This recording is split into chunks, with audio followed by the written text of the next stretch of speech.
మీరు శివాలయానికి వెడితే నందీశ్వరుడు ఉంటాడు. నందీశ్వరుడు యొక్క శృంగములలోంచి శివదర్శనం చెయ్యాలి. అసలు నందీశ్వరుడి దగ్గరికి వెళ్ళి ప్రార్థన చెయ్యకుండా శివలింగం వంక దర్శనం చెయ్యకూడదు. నంది దగ్గరికి వెళ్ళి మొట్టమొదట ప్రార్థన చెయ్యాలి.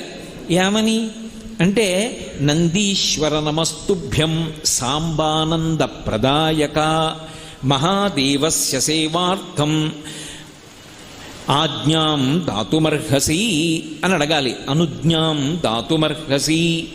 నందీశ్వర నమస్తుభ్యం. నమస్తుభ్యం అంటే రెండు చేతులు కైమోడ్చి ఇలా శిరసు ఉంచి నమస్కరించాలి. నమస్కరించి, ఓ నందీశ్వర నీకు నమస్కరిస్తున్నాను.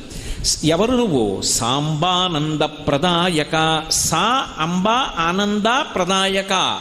అమ్మతో కలిసి ఉన్నటువంటి శివుని యొక్క